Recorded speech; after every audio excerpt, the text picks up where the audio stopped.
Hello friends, welcome to part 4 of web development. In the previous part we learned about the marquee tag and list tag also. Now in this part we will learn about tables and their different attributes. So let's get started. पिछले part में हमने जो coding सीखी थी वो screen पर दिख रही है। इस बार हम नोटपैड की जगह नोटपैड प्लस प्लस में कोडिंग करने वाले हैं, जिसमें हमें नोटपैड की तुलना में ज़्यादा फीचर्स मिलते हैं। इस कोडिंग का जो आउटपुट था वो भी आप स्क्रीन में देख रहे हैं।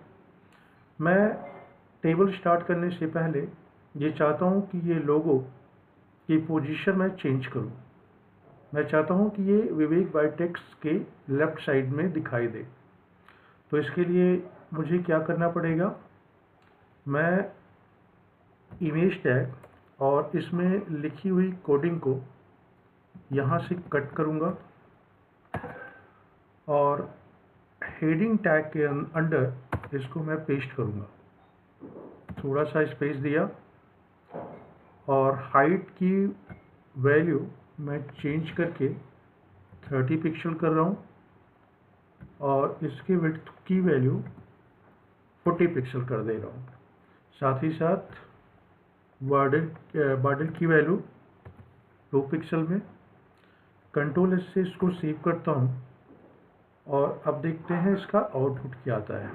मैंने इसको रिफ्रेश किया और रिफ्रेश करने के बाद अब लोगों की पोजीशन को देख पा रहे हैं कि ये किस तरह से चेंज हो गई।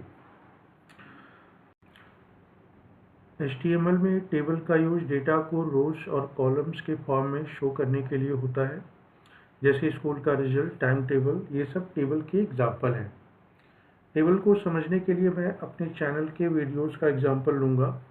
इसे मैं आपको बताऊँगा कि टेबल के ज़रिए इनकी डिटेल्स को मैं कैसे रिप्रेजेंट करूँगा। आप इनकी हेल्प से अपने किसी भी डेटा को टेबल के रूप में दिखा सकते हैं।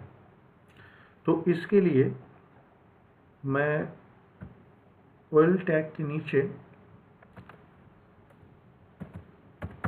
टेबल टैग टाइप करूँगा।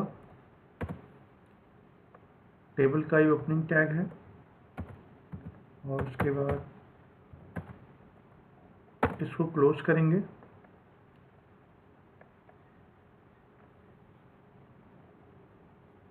टेबल एक कंटेनर या फ्रेमवर्क है। केवल टेबल टैग लिखने पर हमें वेब पेज पर कुछ दिखाई नहीं देता। जब हम इसके साथ tr टैग का, जिसको हम टेबल रो कहते हैं, और साथ ही साथ ts टैग, जिसको हम टेबल हेडर टैग कहते हैं, जब हम इसका यूज़ करते हैं और साथ ही साथ इसके अंडर हम कुछ कंटेंट्स टाइप करते हैं, तो फिर टेबल और इसकी डिटेल, या यूँ कह सकते हैं कि टेबल और इसके कंटेंट्स हमें वेब पेज पर दिखाई देते हैं। तो अभी मैंने टेबल टाइप कर लिया है और कंट्रोल एस से अगर मैं इसको सेव करूँगा और साथ ही साथ वेब पेज पर आकर अगर मैं इसका कुछ आउटपुट देखना चाहूँगा तो वो हमें दिखाई नहीं देगा। तो इसके लिए मैं इस टेबल के अंडर सबसे पहले tr टैग टाइप करूँगा, जो कि एक कंटेनर टैग है।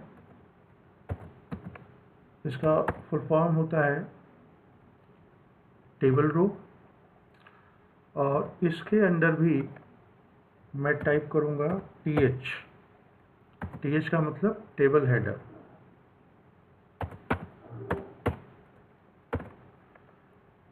टेबल हेडर में मैं लिखता हूँ कंप्यूटर कोर्स और इसे मैं सेव करता हूँ और देखते हैं इसका आउटपुट क्या आता है। मैंने फिर से इसको रिफ्रेश किया और यहाँ पे कंप्यूटर कोर्स लिखा हुआ आपको दिख रहा है, लेकिन इसका अपीयरेंस बहुत ही सिंपल है। मैं चाहता हूँ कि थोड़ा ये इंटरेक्टिव तरीके से दिखे, तो इसके लिए मैं कुछ और हेडर्स पहले बना लेता हूँ, उसके बाद फिर इसमें चेंजेस करूँगा। तो मैं इसी लाइन को कॉपी करूँगा,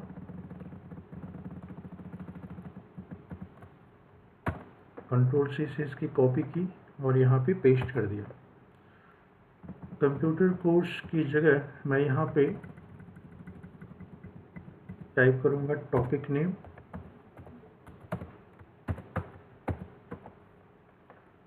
और फिर मैं इसी को पेस्ट करता हूँ और फिर यहाँ टाइप करूँगा वीडियो ड्यूरेशन। कंट्रोल एस से इसको सेव किया और अब इसको रिफ्रेश करके देखते हैं क्या इसका आउटपुट आता है। तो कुछ इस तरीके से हेडर्स हमें दिखाई दे रहे हैं, बट यहाँ पे रो और कॉलम ठीक से नहीं शो हो रही है। तो इसके लिए मुझे टेबल का एट्रीब्यूट्स यूज करना होगा। तो टेबल के जो जो एट्रीब्यूट्स मैं यूज करूँगा वो आप यहाँ पर देख सकते हैं। सबसे पहले बॉर्डर एट्रीब्यूट असाइनमेंट ऑपरेटर लगाकर डबल कोट के अंदर मैं इसकी वैल्यू टाइप करूँगा 2 पिक्सल। कंट्रोल एस से सेव करने पर अभी आप देखिए इसका क्या आउटपुट आता है। तो ये देखिए इसके चारों तरफ बॉर्डर दिखाई दे रहा है, लेकिन ये काफ़ी कंडेंस्ड है। तो मैं इसकी विड्थ भी डिफाइन करूँगा और विड्थ की वैल्यू मैं डाल देता हूँ 500 पिक्सल। कंट्रोल एस से सेव किया, फिर से इसका आउटपुट देखते हैं। तो अभी आप देखिए तो इसकी विड्थ बढ़ गई है और TH टैग के अंदर हम जो कुछ भी टाइप करेंगे, यानी टेबल हेडर में हम जो कुछ भी रखेंगे वो बाय डिफ़ॉल्ट बोल्ड में और सेल के सेंटर में दिखाई देता है। कुछ और एट्रीब्यूट्स देखते हैं टेबल टैग के। यहाँ पर मैंने सेल स्पेसिंग ली और इसकी वैल्यू को मैं डाल देता हूँ 2 पिक्सल। कंट्रोल एस से सेव किया। सेल स्पेसिंग डालने पर टेबल पर जो इफेक्ट पड़ा आपको दिखाई दिया होगा। अगर आप इसको ठीक से नहीं देख पाए तो मैं फिर से इसकी वैल्यू को थोड़ा और बढ़ा के दिखाता हूँ। मैं अगर इसको 2 पिक्सल की बजाय अगर मैं 10 पिक्सल कर दूँ तो इससे क्या फ़र्क पड़ेगा आप देख सकते हैं कि अंदर का जो कंटेंट है और टेबल की जो बॉर्डर है, इन दोनों के बीच का जो स्पेस है वो बढ़ गया है। तो सेल स्पेसिंग के जरिए हम कंटेंट और टेबल बॉर्डर के बीच के स्पेस को घटा या बढ़ा सकते हैं। फिलहाल मैं इसको 2 पिक्सल पर ही फिक्स करता हूँ और साथ ही साथ जो अगला एट्रीब्यूट है वो सेल पैडिंग का है और इसकी वैल्यू भी अभी मैं 5 पिक्सल रख कर देखता हूँ इसका क्या इफेक्ट पड़ेगा। कंट्रोल एस से सेव करने के बाद इसको मैंने रिफ्रेश किया तो आप देख पा रहे होंगे कि अंदर का जो कंटेंट है और साथ ही साथ इसके चारों तरफ का जो बॉर्डर है, यानी सेल का जो एरिया है, टेक्स्ट और इस एरिया के बीच का जो डिस्टेंस है वो बढ़ गया है। अगर मैं इसकी वैल्यू थोड़ी सी और बढ़ाऊं, यहाँ भी मैं अगर 10 पिक्सल ही कर दूं, कंट्रोल एस से सेव किया और इसका आउटपुट अगर हम देखें तो आप देख पा रहे होंगे कि इस लाइन और टेक्स्ट के बीच का जो डिस्टेंस है वो और ज़्यादा बढ़ गया। तो सेल स्पेसिंग से टेबल बॉर्डर और जो सेल का एरिया है इनके बीच का गैप बढ़ता है और सेल पैडिंग से अंदर का जो कंटेंट है और सेल का जो बॉर्डर है इसके बीच का स्पेस हम इसके ज़रिए घटा या बढ़ा सकते हैं। फिलहाल मैं इसकी भी वैल्यू 2 पिक्सल ही रखता हूँ। साथ ही साथ मैं टेबल का अलाइनमेंट चेंज करता हूँ और इसको सेंटर पर फिक्स कर देता हूँ। तो अब देखते हैं इसका क्या आउटपुट आता है। कंट्रोल आर से मैंने इसको रिफ्रेश किया और अब आप देख पा रहे होंगे कि टेबल की पोजीशन सेंटर पे आ गई है। नेक्स्ट है, मैं चाहता हूँ कि टेबल का जो बॉर्डर है उसका कलर चेंज हो जाए। तो इसके लिए जो एट्रीब्यूट है वो बॉर्डर कलर का है और इसके अंदर जो वैल्यू मैं पास करता हूँ उसको कर देता हूँ रेड। कंट्रोल एस से इसको सेव किया और रिफ्रेश करने पर आप देख पा रहे होंगे कि इसका बॉर्डर कलर चेंज हो गया है। तो ये तो टेबल हेडर की बात हो गई। टेबल हेडर के अंतर्गत तो मैंने सारी हेडिंग्स बना ली, सारे हेडर्स बना लिए, लेकिन हर हेडर के अंदर क्या क्या डेटा रहेगा ये हम तय करेंगे टीडी टैग के जरिए। टीडी टैग का मतलब टेबल डेटा। तो टेबल डेटा में हम जो कुछ भी डालेंगे वो सारा इसके अंतर्गत आएगा। तो जैसा कि मैंने पहले बताया, मैं अपने YouTube चैनल पर अपलोड किए हुए वीडियोस की डिटेल इसमें डालना चाहता हूं। तो मैं हर वीडियो की डिटेल में, जैसे कोर्स का नाम, वीडियो की ड्यूरेशन, टॉपिक कौन सा कवर किया गया, ये सारी चीज़ें मैं डालना चाहता हूँ। तो ये मैं कैसे कर पाऊँगा, इसके लिए मैं इस हेडर सेक्शन को ही सेलेक्ट कर लेता हूँ। कंट्रोल C से कॉपी किया और यहाँ पर इसको पेस्ट कर दिया। अब यहाँ कुछ नहीं करना है, TH को सिंपली मुझे TD में कन्वर्ट कर लेना है। TD कर लिया।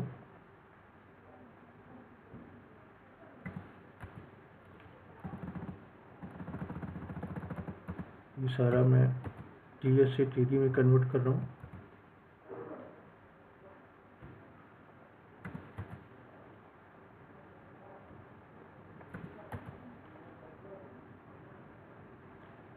और कंप्यूटर कोर्स यानी ये जो हेडर है, इस हेडर के अंदर मैं डाल रहा हूँ वेब डेवलपमेंट।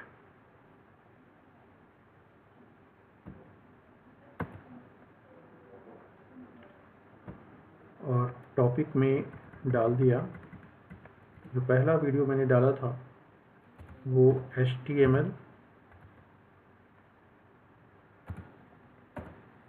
CSS,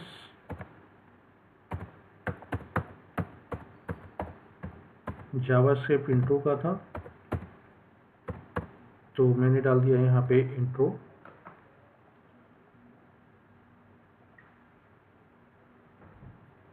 और इसकी जो ड्यूरेशन थी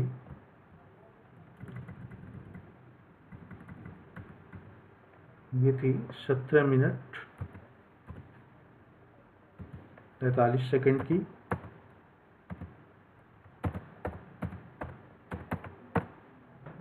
फिलहाल तो मैंने 17.43 मिनट डाल दिया।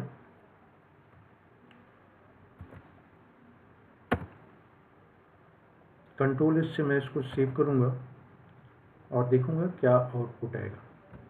इसको फिर से रिफ्रेश किया और आप देख पा रहे होंगे कंप्यूटर कोर्स में वेब डेवलपमेंट का नाम आ गया, टॉपिक नेम में HTML, CSS, जावास्क्रिप्ट इंट्रो और वीडियो ड्यूरेशन है 17.43 मिनट्स।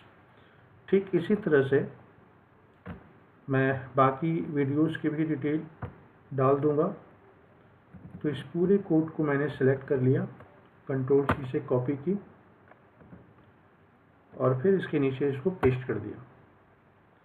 सेम चीज़ है पहले पार्ट में, वेब डेवलपमेंट के पहले पार्ट में मैंने इन तीनों चीज़ों के इंट्रो के बारे में बताया था। दूसरे पार्ट में मैंने कंपनी लोगो का एग्जाम्पल लिया था और इसकी जो ड्यूरेशन थी वो 5 मिनट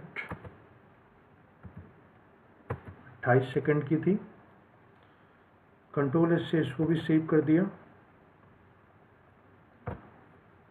और फिर तीसरा पार्ट वेब डेवलपमेंट का था जिसमें मैंने मार्की टैग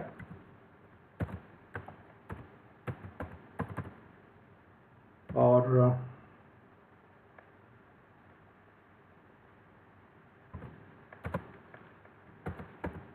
लिस्ट के बारे में बताया था। तो मैंने मार्की एंड लिस्ट टैग ले लिया और इसकी जो ड्यूरेशन थी वो 14.46 मिनट की थी। कंट्रोल एस से इसको मैंने सेव कर लिया और अब देखते हैं क्या आउटपुट इसका आता है। तो आप देख पा रहे होंगे कि अभी तक मैंने वेब डेवलपमेंट पर 3 वीडियोस बनाए हैं, तीनों को मैंने अपलोड किया है और ये चौथा वीडियो है जिसको मैं अभी बना रहा हूँ और इसमें मैं टेबल और इसके एट्रीब्यूट्स को कवर कर रहा हूँ। तो जो वीडियोस अभी तक मैंने डाले हैं उसकी डिटेल यहाँ टेबल में दिख रही है। आप अगर कोई वेब पेज क्रिएट करते हैं और टेबल के ज़रिए कुछ भी शो करना चाहते हैं तो आप इस तरीके से शो कर सकते हैं। लेकिन इसमें कुछ और भी चीज़ें हैं, जैसे कि आप यहाँ पे देखें तो कोर्स नेम इन तीनों ही रोज़ में सेम है। तो मैं चाहूँ तो ऐसा भी कर सकता हूँ कि इन तीनों ही सेल्स को मैं मर्ज करके एक सेल में कन्वर्ट करूँ और इन तीनों ही वीडियोस के लिए ये कॉमन हो जाए। तो इसके लिए मुझे क्या करना होगा, इन तीनों ही सेल्स को मर्ज करना होगा। तो मर्ज करने के लिए मैं क्या कर सकता हूँ, इसके लिए मैं वेब डेवलपमेंट के टीडी टैग में आऊँगा और यहाँ पर मैं एक एट्रीब्यूट यूज़ करूँगा जिसका नाम है रो स्पैन। रो स्पैन का काम ये है कि ये रोज़ को वर्टिकली मर्ज करता है। तो अगर आप यहाँ पे देखें तो कितनी रो है, 1 2 3, 3 रोज़ को मुझे मर्ज करना है। तो रो स्पैन एट्रीब्यूट में यहाँ पे जो मैं वैल्यू डालूँगा वो 3 होगी। कंट्रोल एस से इसको सेव किया और अब इसका आउटपुट देखते हैं। इसको रिफ्रेश करने पर यहाँ पे ये सेल मर्ज हो गई और वेब डेवलपमेंट दिख भी रहा है, लेकिन इसका जो अपीयरेंस है वो ज़्यादा कन्वीनियंट नहीं दिख रहा है, यहाँ भी गैप दिख रहा है हमें। तो इसको रिमूव करने के लिए हमें क्या करना होगा, एक्चुअली हुआ क्या है कि यहाँ पे तो तीनों ही रोज़ को मैंने मर्ज कर दिया, लेकिन इन तीनों ही रोज़ के लिए एक टेक्स्ट कॉमन हो गया वेब डेवलपमेंट का, लेकिन ये तो कोडिंग में 3 बार लिखा गया है। तो 3 बार लिखा गया है तो 3 बार तो हम लिखेंगे नहीं, एक से ही हमारा काम हो जाएगा क्योंकि सारी रोज़ मर्ज होकर एक सेल में कन्वर्ट हो चुकी है। तो हमें क्या करना होगा, यहाँ से इस लाइन को हमें हटाना पड़ेगा। इसको मैं रिमूव कर देता हूँ और इसे भी रिमूव कर देता हूँ और अब मैं इसको सेव कर रहा हूँ। सेव करने के बाद फिर से अगर हम आउटपुट देखें तो देखिए अब इसका लुक ज़्यादा कन्वीनियंट लग रहा है, इसका अपीयरेंस ज़्यादा सही लग रहा है। अच्छा, अब मैं एक काम और करना चाहता हूँ। मैं चाहता हूँ कि ये जो टेबल मैंने बनाया है यहाँ ऊपर कुछ इसका टाइटल दो। तो इसके लिए मुझे क्या करना पड़ेगा, मैं यहाँ पे str टैग को और साथ ही साथ इस टेबल हेडर को कॉपी कर लेता हूँ और यहाँ पे इसको पेस्ट करता हूँ। साथ ही साथ टेबल हेडर की यहाँ पर मैंने क्लोजिंग कर ली और यहाँ कंप्यूटर कोर्स डिटेल का टाइटल डाल लिया। कंट्रोल एस से इसको सेव किया और एक बार फिर से इसका आउटपुट देखते हैं तो यहाँ पे कंप्यूटर कोर्स डिटेल आपको दिखाई दे रहा है, लेकिन जिस तरीके से हमने यहाँ पर रोज़ को मर्ज किया, वैसे ही अब हमें यहाँ पे कॉलम को मर्ज करना है। कितने कॉलम्स हैं? First, second, third.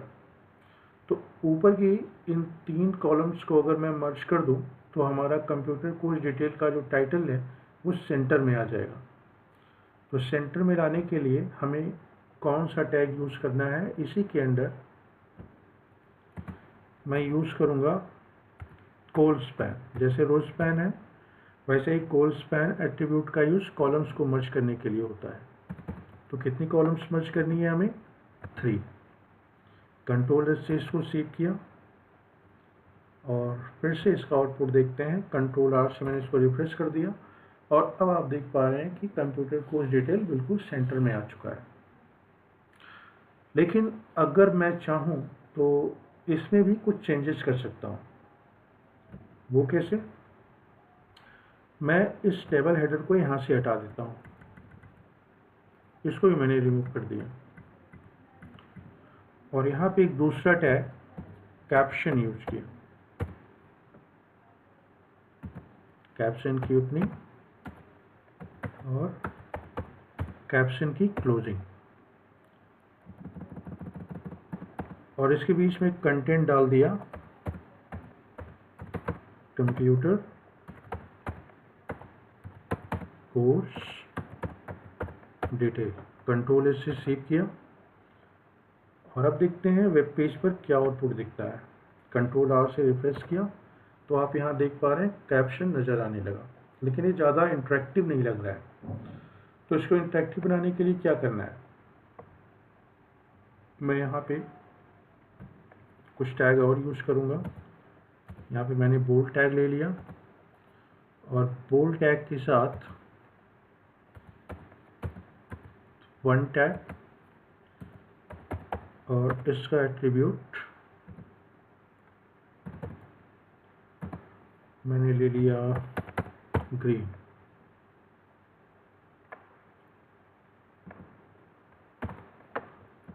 और यहाँ पर इनकी क्लोजिंग कर दी,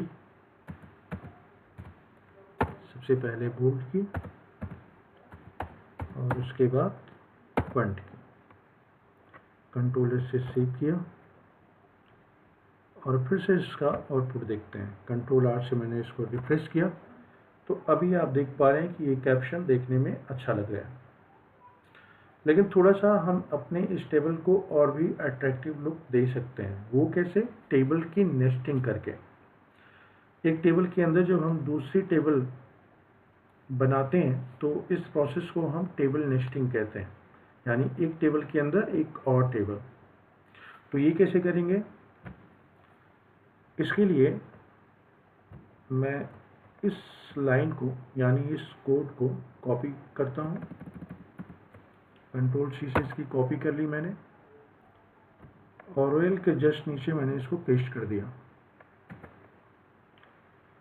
हाँ, इसके कलर को मैं रेड की बजाय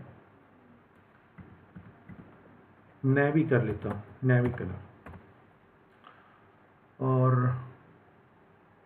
बॉर्डर 2 पिक्सल की बजाय मैंने इसको 5 पिक्सल कर दिया और इसके नीचे मैं TR टैग लेता हूँ और TR के नीचे टेबल हेडर। तो यहाँ पर मैंने इसका यूज़ किया और जहाँ हमारी दूसरी टेबल ख़त्म हो रही है इसके नीचे पहली टेबल की टेबल हेडर की क्लोजिंग करेंगे, साथ ही साथ टेबल रो की क्लोजिंग और उसके बाद टेबल की क्लोजिंग। कंट्रोल एच से मैंने इसको सेव किया और अब देखते हैं इसका क्या आउटपुट आता है। कंट्रोल आर से इसको रिफ्रेश किया तो आप देख पा रहे हैं कि टेबल का लुक काफ़ी अच्छा लग रहा है। तो एक वेब पेज के अंदर हम टेबल के जरिए कोई भी डेटा शो कर सकते हैं। तो इस ट्यूटोरियल में मैंने आपको बताया कि अगर आप वेब पेज के अंदर टेबल यूज़ करेंगे तो कौन कौन से टैग का यूज़ करना होगा, टेबल के एट्रीब्यूट्स कौन कौन से होंगे, किस तरह से हम उसका यूज़ करेंगे और अपने डेटा को शो कर पाएंगे। तो आई होप ये ट्यूटोरियल आपको अच्छा लगा होगा। मिलते हैं नेक्स्ट पार्ट में एक नए ट्यूटोरियल के साथ। Thanks for watching.